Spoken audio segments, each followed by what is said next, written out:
Ang mabasa sa balang kasulatan, ang mga pastor nga walang kabusugan mao to'y gihingan lag iro. So ang mupaghot pareha nako gihingan lan og iro. Unya kanang pastor nga gisgotan ni St. Paul, mga obispo man na. Unya kanang pastor nga gisgotan ni St. Paul, mga obispo man na. Naay gipost ang atong higala nga pastoy isip tubag daw kuno sa atuang gitawag og argumento concerning adtong pastoy nga maoning mga iro nga gitawag og walang kabusugan. So tungod sa iyahang gitawag og kadesperado, tungod sa iyahang kanabito naglisod na siya ba unsaon niya pagtubag, ang iya na lang intawong gihimo namutol na lang og video kay para ingnon siyang gitawag og tinuod. Unya kabalo bayata nga sa balaan kasulatan ang amahan sa bakak mao baya ning yawa. So kay ang amahan sa bakak mao nang yawa kadtong gitawag og mamakak anak to si yawa. Unya kining tawhana karon magyud kaayo nga ang iyang gihimo pagtabon sa gitawag og kamatuoran. Mao na ang iyang gihimo giputol-putol niya ang video para ingnon nga ako'y ni angkon nga ako daw kuno ang tawag ining iro. O tanawan ninyo ng video. Ang mupaghot pareha nako gihingan lan og iro. Never pud mahitabo nga gihingan lan sa balang kasulatan nga ang mga layman pareha nako gihingan lan og iro. Ang Biblia nagsulti ang mga iro maotong gitawag og mga pastoy. So bisan unsaon dili gyud lagi mo kalusot, dili gyud lagi mo kaipsot sa gitawag og kamatuoran. Manang inyong buhaton mamutol na lang og video para ingnon nga kamoy gitawag og sakto. Ayaw. Kay kung tinuod mo nga nagsulti sa gitawag og kamatuoran, ipanayag ninyong tinuod. Kung mamutol mo tawag ining video pagpamakak na. Unya ganahan mo kaysa may nakaila ining gitawag og tawana si Mr. Canonigo man si Pastoy Canonigo man ganahan mo nga kanang inyong pastoy bakakon.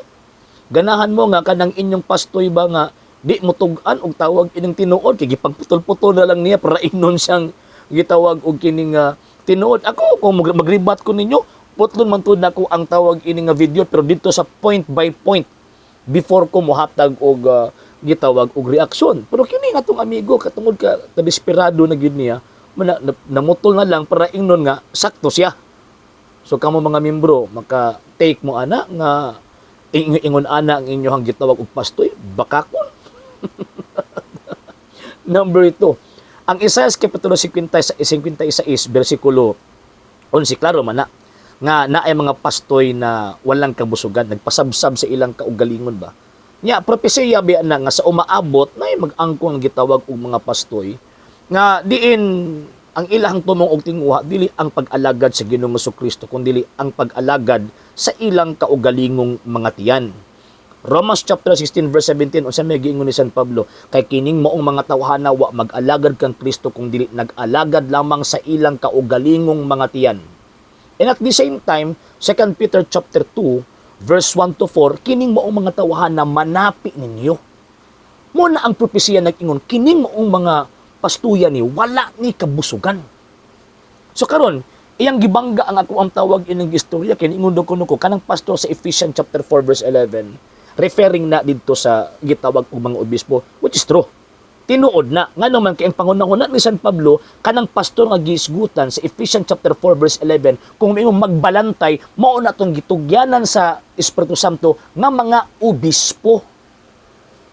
Unya kun ato ang sundan ang tawag ining rason aning atong higalang pastoy subot ni pasabot ka ng mga obispong gisgutan ni San Pablo nga gitugyanan sa Espiritu Santo nga mo'y mo dumala sa iglesia nga iya sa Dios nga diin gipalit niya sing ugalingon ugo walang kabusugan na. Ikaw rin nagpahamak sa imong kaugalingon toy. Imo harang gihikog imong kaugalingon sa kini nga tawag ining argumento. Kay dili magkasumpaki ang Isaiah chapter 56 rather. Og kining Philippians chapter 4 verse 11 and kining Acts of the Apostles chapter 20 verse 28. Ang imong gihimo, imong gipangka-pangka para inong tinuod ka? No. Kanang giingon sa Ephesians chapter 4 verse 11 nga pastor, obispo na. O kana gipadala na sa Espiritu Santo. So, yung sa mo nimo, pagkonektar adtong nagpasabsab sa ilang kaugalingon nga walang kabusugan, nga mga iro. Dili mo na magkonektar dito kay mga tinuod na nga mga obispo, tinuod na nga mga pastor. Kanang gitawag og pastor nga walang kabusugan kadto na mga tawo nga way koneksyon kang Kristo. nga ang ilang gihimo pagpanapi sumapa ni San Pedro. Diba? Tanaw basahan ng gisulti San Pedro. Ang ilang gihimo mao ang pagpanapi, pagpanglingla. Unang mga pastor nga walang kabusugan. So dili nimo na mabangga-bangga akong argumento nga naman kini mga adjectives na mga adjectives kining pastoy nga way kabusugan mo uning mga pastuya nga way connection kang Kristo na manapi lang nag-alagad sa ilang kaugalingong mga tiyan. Pero kaning gisgutan akong tinuod nga pastor pari obispo ni nga gitugyanan sa Espiritu Santo. Ngonya pagkaumon imo pag yung putol-putulon, imo pag yung bangga-banggaon kuno para ingnon kang tinuod ka, di lagi mo makalusot. Ano man kay kanang inyong pundok ikaw mismo di ka tinuod nga iya na Kristo. Pastoy ra mo, tagak ra mo, wala bisa pag-usaon ninyo.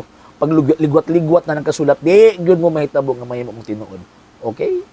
Sa hindi pa po nakapag-follow sa mga pages po natin, i-follow nyo po yung mga pages po natin, RJ Horolanciano II, TV Apolia Punto Argumento page, Kuya Apologist TV page, and RJ's Vlog 2022.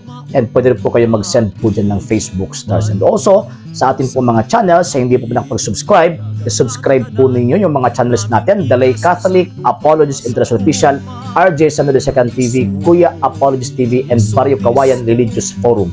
And pwede rin po kayo mag-send po dyan ng super sticker, super chats, and super thanks. And maraming salamat po sa mga kapatid at mga Katoliko na always pong tumutulong sa programa po natin. Maraming salamat po. Nang dahil po sa tulong at suporta po ninyo, ang programa pong ito, until now, andito pa rin po sa social media. And until now din po, nangangailangan pa rin po tayo sa tulong at suporta po ninyo dahil wala po kami magagawa rito mga sir, mga ma'am, kung wala po yung tulong at suporta po ninyo. Sa gusto pong tumulong, sa gusto pong sumuporta, pwede po ninyong ipadala ang tulong at suporta po ninyo sa pamamagitan po ng ating mga account numbers dyan po sa ating pong screen. And pwede nyo po kaming i-message sa ating pong page kung via remittance po yung ipadala po ninyo. Maraming salamat po in advance.